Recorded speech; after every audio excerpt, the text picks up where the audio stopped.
Convener Jammu Kashmir Ladakh Himachal में मैं हूं विशाल और आप देख रहे हैं प्राइम नून एट 1। जम्मू से इस वक्त एक बड़ी खबर है। खबर यह है कि ईडी ने हाई कोर्ट में दाखिल की है ताजा अर्जदाश्त। चौधरी लाल सिंह की जमानत मंसूख करने की मांग की गई है। इस वक्त यह खबर आपको दे रहे हैं। जम्मू से बड़ी खबर, ईडी ने हाई कोर्ट में ताजा अर्जदाश्त दाखिल की है। चौधरी लाल सिंह की जमानत को मंसूख करने की मांग की गई है। लंच ब्रेक के बाद केस की समाअत होनी है। तो एक काफी अहम ये मौजू, इस वक्त एक बड़ी खबर आपको दे रहे हैं। जम्मू से बड़ी खबर है, ईडी ने हाई कोर्ट में ताजा अर्जदाश्त दाखिल की है। चौधरी लाल सिंह जो अगले ही दिन जो नामजदगी का पर्चा दाखिल करने वाले हैं, जैसी खबर है कांग्रेस की तरफ से, उनके ऊपर ये खबर आ रही है कि ईडी ने हाई कोर्ट में दाखिल की है ताजा अर्जदाश्त। चौधरी लाल सिंह की जमानत मंसूख करने की मांग की गई है। यानी कि चौधरी लाल सिंह जो कि जमानत पर है, उनकी जमानत को मंसूख करने की इसमें मांग है। लंच ब्रेक के बाद केस की समाअत होगी। समीर इस वक्त मौजूद हमारे साथ ज्यादा जानकारी के साथ। समीर, और क्या ज्यादा जानकारी इस बारे में?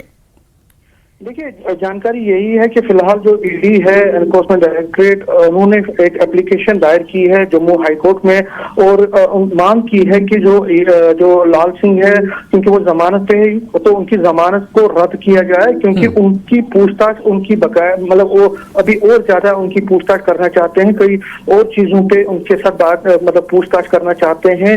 तो इसलिए चाहती है ईडी कि उनकी जमानत रद्द की जाए और फिलहाल उनको ईडी कस्टडी में मतलब उनको लेने की इजाजत दी जाए। जो जस्टिस है, जो जज है, जस्टिस संजय दर, वो अब उसकी सुनवाई कर रहे हैं और उन्होंने कहा कि वो लंच ब्रेक के बाद उसकी हेयरिंग, उस पे अपनी वो उसकी बात सुनेंगे, हेयरिंग करेंगे। जो कोतवाल साहब हैं, जो चौधरी लाल सिंह के वकील रहे हैं, उनसे मेरी बात हुई फोन पे, तो उन्होंने कहा कि लंच ब्रेक के बाद इस केस की सुनवाई हो सकती है। लेकिन कहीं ना कहीं फिर ईडी जो है ये चाहती है कि लाल सिंह के खिलाफ जो जमानत पे है, क्योंकि पहले भी उनको कस्टडी में रखा गया था, लेकिन फिर उनको जमानत मिली थी, तो उनको उनकी जमानत को रद्द किया जाए। लेकिन उसके जो चौधरी लाल सिंह के जो करीबी हैं, वो इल्जाम लगा रहे हैं कि ये एक सियासी बदला लेने की कोशिश है, क्योंकि चौधरी लाल सिंह अब कांग्रेस में ज्वाइन कर चुके हैं और वो उसके कैंडिडेट बन चुके हैं उधमपुर कॉन्स्टिट्यूंसी से। तो कहीं ना कहीं सियासी रंग देने की उसकी जो चौधरी लाल सिंह के करीबी है, उसको देने की कोशिश कर रहे हैं। लेकिन तो समीर, क्या आपने बताया कि जो चौधरी लाल सिंह है, उनके वकील साहब की बात हुई है, तो उनके वकील का क्या कहना है? वो इस बारे में क्या महसूस कर रहे हैं कि क्या हो सकता है? मेरी बात हुई तो उन्होंने कहा, क्योंकि ये कानूनी पहलू है इसका और कानून अपना काम करेगा, तो उन्होंने कहा कि जो जस्टिस संजय दर है, उन्होंने उनसे कहा है कि वो लंच ब्रेक के बाद इसकी सुनवाई करेंगे। ईडी की बात भी सुनी जाएगी, क्योंकि ईडी ने एप्लीकेशन दायर की है, तो फिर चौधरी लाल सिंह के जो वकील हैं वो अपनी डिफेंस में कहेंगे। लेकिन कहीं ना कहीं फिर एक बार ये मामला बढ़ गया। तो समीर, क्या ईडी की तरफ से जो एप्लीकेशन दायर की गई वो आज ही दायर की गई है?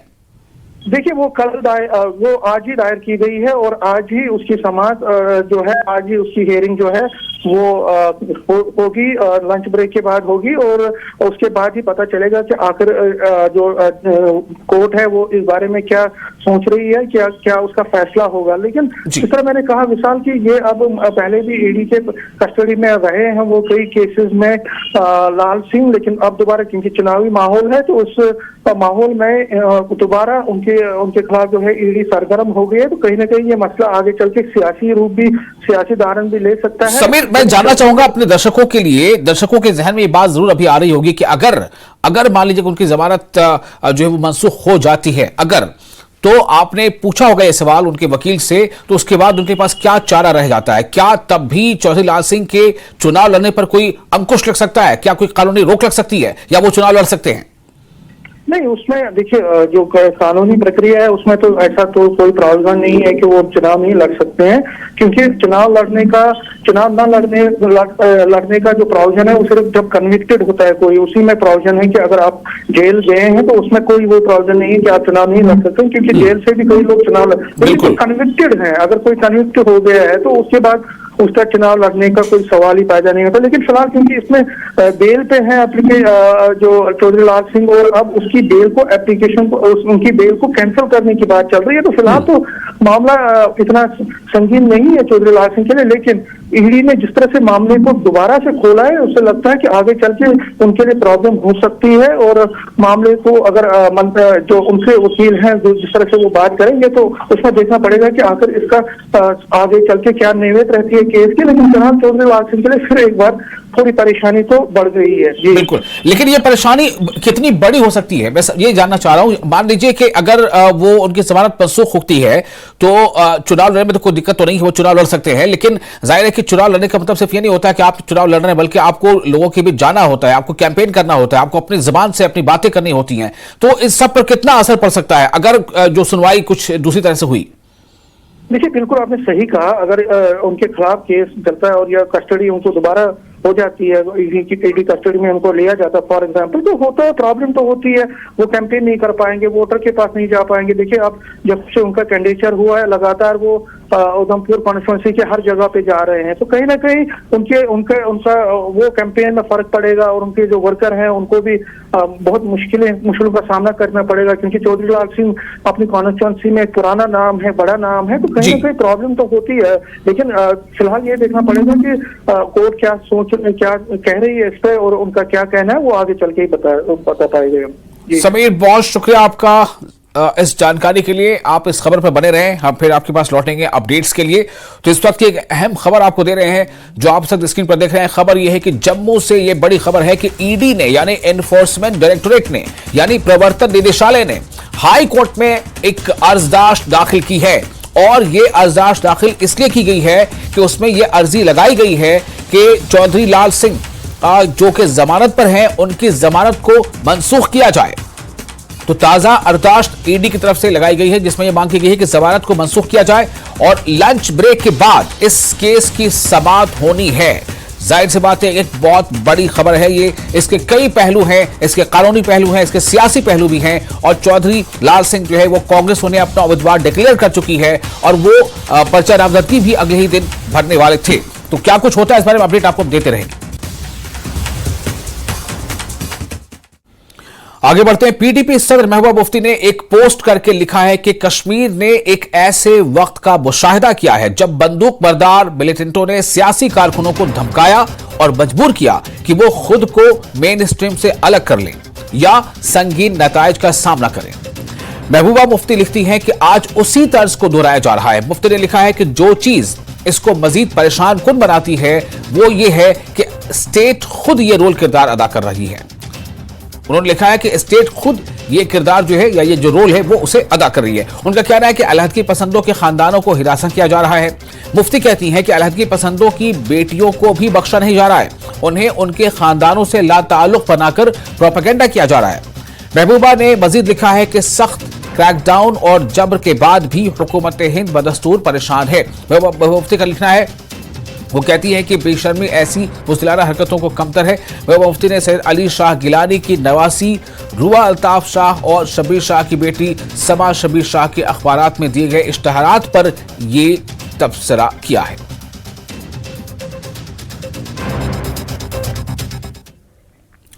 और लद्दाख के मुमताज माहिर माहौलियात और माहिर तालीम सोनम वांगचुक की भूख हड़ताल का आज 21वां दिन है। लद्दाख को रियासत का दर्जा दिए जाने और छठे शेड्यूल को नाफिज करने समेत दीगर मांगों को लेकर सोनम वांगचुक भूख हड़ताल कर रहे हैं। 5 मार्च से उनकी भूख हड़ताल शुरू हुई थी। उन्हें मुख्तलिफ समाजी तंजीमों की हिमायत हासिल हो रही है।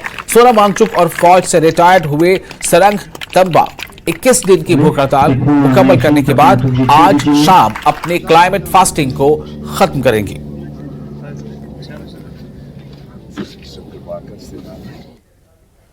श्रीनगर में आज मतलब अब्र आलूद है। महकमा मौसमियात के डायरेक्टर का कहना है कि बारिश और बर्फबारी के इम्कानात कम हैं, ताहम कल शाम से मेजर वेस्टर्न डिस्टर्बेंस के बायस मैदानी इलाकों में हल्की बारिश हो सकती है। पहाड़ी इलाकों में बर्फबारी हो सकती है। किसानों को 31 मार्च तक अपनी फसलों पर अद्वियात का छिड़काव न करने का मशवरा दिया गया है। आज क्लाउड्स आए हैं, हाई क्लाउड्स हैं, तो बारिशों के बर्फबारी के बहुत ही कम चांसेस हैं। कुछ एक जो हायर रीच हैं वहाँ पे लाइट स्नोफॉल की थोड़ी सी पॉसिबिलिटी है, बाकी कोई मेजर एक्टिविटी के चांसेस नहीं है। अलबत्ता कल खासकर इवनिंग से जो है एक वेस्टर्न डिस्टर्बेंस जो है अप्रोच कर रहा है, जिसमें हल्की बारिशें खासकर मैदानी इलाकों के अंदर और जो पहाड़ी इलाके हैं यहाँ पे हल्की लाइट स्नोफॉल के चांसेस हैं, और थंडरस्टॉर्म लाइटनिंग कुछ एक जगहों पे खासकर जो मैदानी इलाके हैं, और इसी तरह थंडरस्टॉर्म के साथ साथ हेल स्टॉर्म भी कुछ एक जगहों पे हो सकती है, थोड़ा गस्टी विंड्स भी चल सकते हैं कुछ एक जगहों के अंदर। फिर 28 खासकर आफ्टरनून से जो है वेदर में बेहतरी आएगी, और लगभग 29 इवनिंग तक जो है वेदर अमूमन ठीक रहने के चांसेस हैं। फिर 29 इवनिंग से जो है नेक्स्ट WD जो है अप्रोच कर रहा है, जिसमें वाइड स्प्रेड बारिशें खासकर मैदानी इलाकों के अंदर जो लाइट टू मॉडरेट कुछ एक जगहों पे हैवी के भी चांसेस हैं, और इसी तरह पहाड़ी इलाकों के अंदर खासकर 29 और 30 इवनिंग तक जो है मॉडरेट स्नोफॉल के चांस हैं, कुछ एक हायर रीच के अंदर हैवी स्नोफॉल के भी इम्कानात लग रहे हैं। तो कुल मिला के 31 दोपहर तक ये एक्टिविटी रहेगा, और उसके बाद जो है लगभग 4 अप्रैल तक वेदर अमूमन ड्राई रहने के चांसेस हैं। तो कुल मिला के 27-28 के दरमियान एक स्पेल है, और 29 इवनिंग से लेकर 30 इवनिंग या लेट नाइट तक है। जो सेकंड वाला WD है ये थोड़ा सा मॉडरेट इंटेंसिटी का है, जिसमें मॉडरेट दरमियाना दर्जे की बारिशें, बर्फबारी और कुछ एक जगहों पे हैवी रेनफॉल के भी चांसेस हैं, और इस बीच थंडरस्टॉर्म, लाइटनिंग, गस्टी विंड्स और हेल स्टॉर्म के भी इम्कान हैं। तो फिलहाल फार्मर्स को जो है जो सीज़न यहाँ पे अब शुरू हुआ है, जो अद्वियात यहाँ पे छिड़कते हैं खासकर जो हॉर्टिकल्चर क्रॉप्स के अंदर, तो 31 तक खासकर कल दोपहर से लगभग 31 दोपहर तक जो है किसी भी किस्म का फार्म ऑपरेशन ना करें, और उसके बाद जो है वो फिर से रिज्यूम कर सकते हैं। जम्मू डिवीज़न के अंदर भी फिलहाल किसी भी किस्म की फसल की कटाई ना करें लगभग 27 से लेकर 31 तक, उसके बाद जो है वो फिर से रिज्यूम कर सकते हैं। और 12 पत्थर बट्टाबालू श्रीनगर में पीर की रात देर गए आग लगने से एक रिहायशी मकान और 2 टिन शेड मुकम्मल तौर पर तबाह हो गए हैं। श्रीनगर के बट्टाबालू के इलाके 12 पत्थर में रात गए भड़कने वाली जबरदस्त आग में 2 फायर फाइटर्स भी जख्मी हो गए थे। दोनों जख्मियों को इलाज के लिए SMHS अस्पताल मुंतकिल कर दिया गया है। दोनों जख्मियों की हालत खतरे से बाहर बताई जाती है। आग की इस वारदात में लाखों रुपए मालियत का नुकसान हुआ है।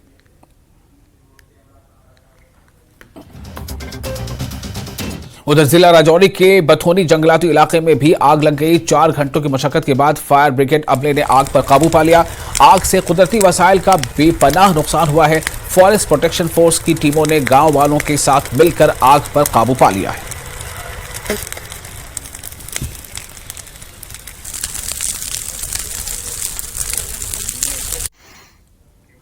नए वोटरों को वोट डालने की अहमियत से बाखबर करने के लिए बांडीपुरा में अपनी नौयत का एक अनोखा प्रोग्राम मुनक्किद किया गया।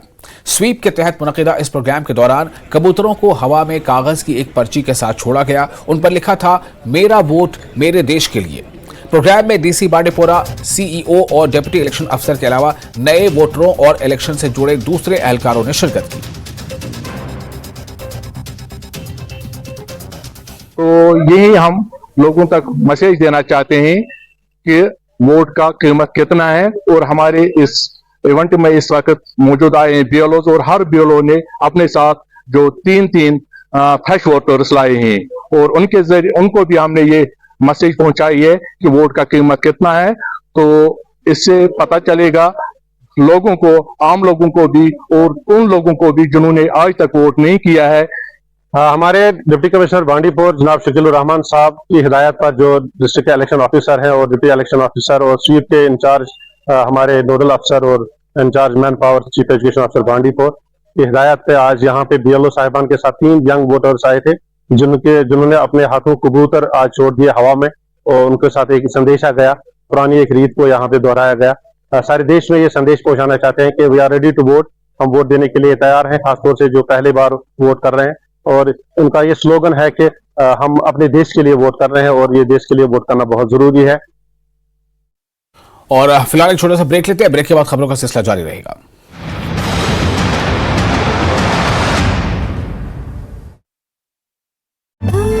सांप्रदायिक सद्भाव के साथ आयोजन को किया गया। उधमपुर के इस्कॉन मंदिर में लॉर्ड गौर और चैतन्य के राम संकीर्तन शोभा यात्रा निकाली गई। यह यात्रा इस्कॉन मंदिर से शुरू होकर मुख्तलिफ बाजारों से होती हुई मंदिर के अहाते में ही खत्म हुई। पुंछ में वार्ड नंबर 13 महला शीश महल के रहायशी रिटायर्ड सूबेदार मुश्ताक हुसैन के घर में चोरी की वारदात पेश आई। मुश्ताक का पूरा खानदान अपने आबाई गांव गया हुआ था। ब्रेक के बाद एक बार फिर आपका स्वागत है। करगिल डेमोक्रेटिक अलायंस की भूख हड़ताल जारी है। दूसरे दिन अंजुमन मदरसा असनाए अशरिया करगिल, सिख बरादरी करगिल और बीजेपी के एक साबिक सरपंच और सैकड़ों नौजवानों ने KDA यानी करगिल डेमोक्रेटिक अलायंस की हिमायत में भूख हड़ताल में शमूलियत की। देही इलाकों और गांव से दर्जनों लोग भी KDA की हिमायत में आए हैं। वाज़ेह है कि एपेक्स बॉडी और करगिल डेमोक्रेटिक अलायंस के 4 पॉइंट एजेंडे और सोनम वांगचुक की हिमायत में ये भूख हड़ताल की गई है।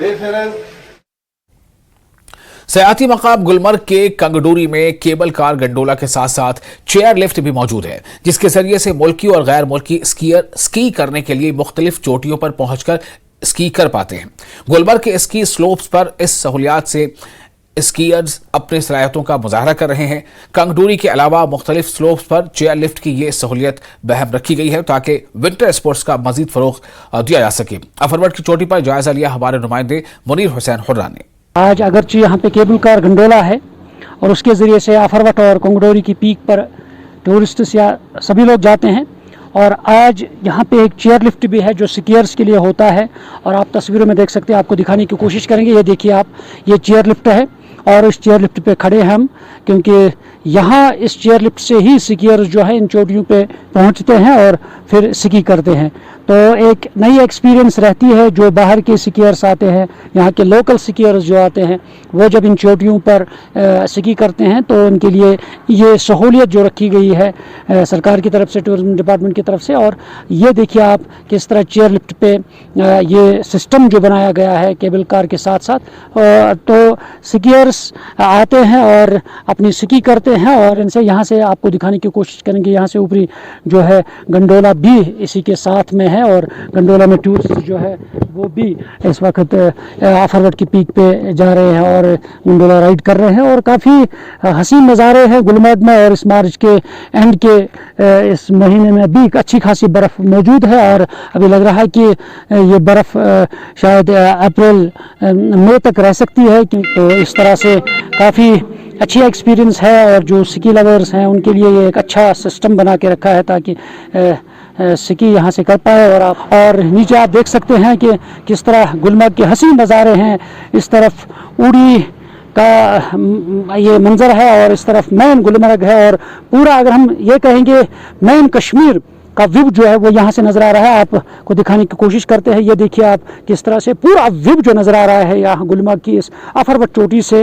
और तो अब हम यही कह सकते हैं कि गुलमर्ग में जो स्की के शौकीन हैं वो यहाँ आ सकते हैं, स्की कर सकते हैं, क्योंकि इनके लिए यहाँ ये सहूलियत रखी गई है और यहाँ ये चेयर लिफ्ट रखा गया है ताकि वो इन चेयर लिफ्ट के ज़रिए से यहाँ स्की कर सकते हैं।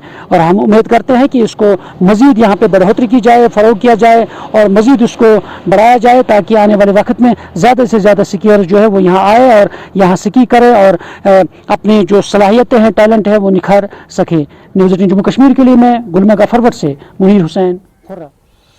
और श्री माता वैष्णो देवी के बाणगंगा का ड्राइवर्ट होने के बाद से खुश्क हो गया है, जिसकी वजह से मछलियां मर रही हैं। श्री माता वैष्णो देवी जी श्राइन बोर्ड ने पानी लिफ्ट किया है। पिछले 15 दिनों से बाणगंगा का पानी तकरीबन सूख गया है। ख्याल रहे कि बाणगंगा से लोगों की श्रद्धा जुड़ी है।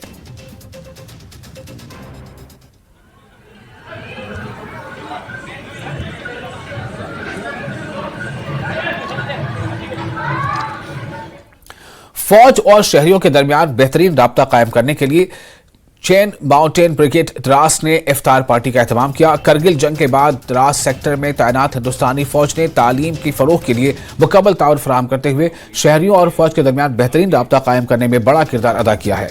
खुद रोजगार, सेहत से मुतल्लिक आगाही और खेल के शोबे में काम किया है। सद्भावना के एक हिस्से के तौर पर एक मकामी फौज ने ब्रिगेड हेडक्वार्टर द्रास के ताउन से इफ्तार पार्टी का एहतमाम किया। इसमें काउंसलर्स, सब डिविजनल ऑफिसर्स, बुजुर्ग शहरी और साबिक सर्विसमैन ने शिरकत की। कौमी यकजहती, इत्तेहाद, फिरकावाराना हम आहंगी के लिए दुआ की गई।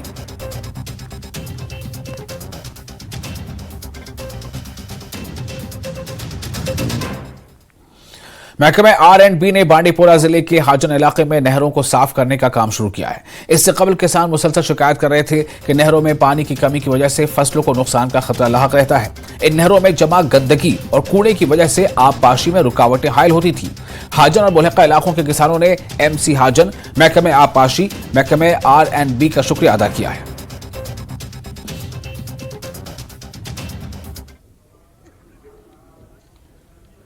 गई तकरीबन 15 वरी दान न बनस यथ जमीन गोडनथ शुक्र गुजार हाजन चेयरमैन सोबन इरशाद अहमद वानी सोबन बेस पन वार्ड मेंबर पे शुक्र गुजार बेस हाजन EO सोबन बे शुक्र गुजार वनस R&B बे शुक्र गुजार इम्तियाज परेज सोबन क्या पक ये हाजन सोनावारी कर असल वनकस जमींदार बड़ खुश यह कर शुक्र गुजार इरशाद अहमद वान सोबन और इम्तियाज परेज सोबन। आज कर हाजन म्यूनसिपलिटी इरशाद साहब यूनुस परेज साहबन ये हाजनस ये खुदा ये अंसखोड़स गो वह काल लगभग गई 10-15 वरी ये पकान बिहित आज बनिया आज कुर खुदायन तो खुदा सिंद रसूलन हल मुश्किल कि आज दिस हिम्मत यमो इन मशीन इरशाद साहबन यमो कर काम के शुक्र गुजार यह कि यम रूद बार बार पकान बार बार लगातार प्रत कुन मरहलस वोत यम हाजन म्यूनसिपलिटी ते रोज पकान इरशाद साहब ते रोज पकान इम्तियाज परेज साहब ते रोज पकान लगातार शुक्र करान इहुन।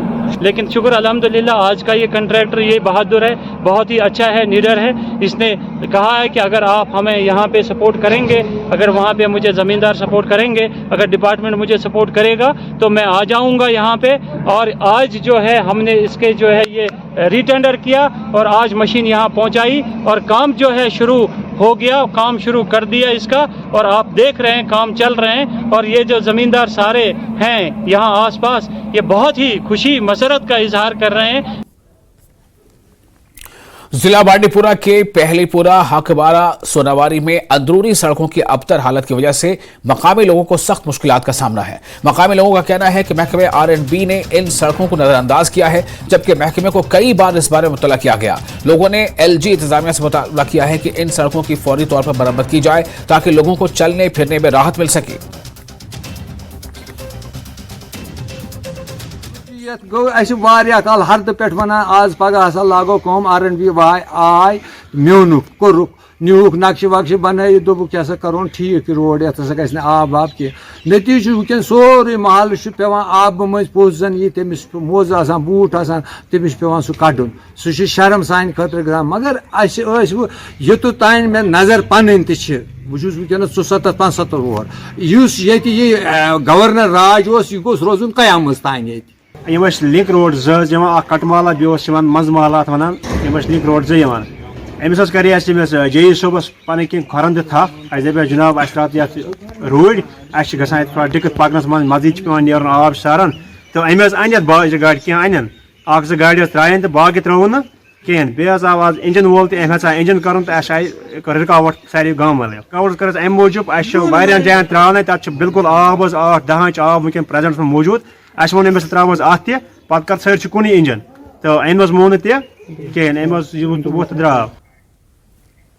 और सरनकोट के दूर अफ्तादा गांव दरासंगला के देहातियों ने बिजली के महकमे के खिलाफ मुजाहरा किया। अपने हाथों में बिजली के बिल पकड़कर नारे लगाते हुए मुजाहिरीन ने इल्जाम लगाया कि इस बार गांव के तमाम लोगों को बहुत ज्यादा बिजली के बिल भेजे गए हैं। उन्होंने कहा कि जहां पहले उन्हें 200 रुपए बिजली का बिल आता था, वहीं इस बार उन्हें 520 रुपए माहाना बिल आ चुका है। एहतजाजियों ने जिला इंतजामिया और हुकूमत से मुतालबा किया है कि गांव में कमिश्नर के हमरा एक टीम भेजकर इस बात की जांच की जाए कि आया गांव में कोई घर 500 रुपए की बिजली खर्च करता है और अगर खर्च नहीं होता है तो इसके बिल वसूल किए जाए। ये देहातियों का इल्जाम है कि महकमे ने किसी भी घर में मीटर नहीं लगाए हैं और हमें बिजली के भारी बिल भेजे जा रहे हैं। देहातियों ने हर घर में बिजली के मीटर लगाने का मुतालबा किया है।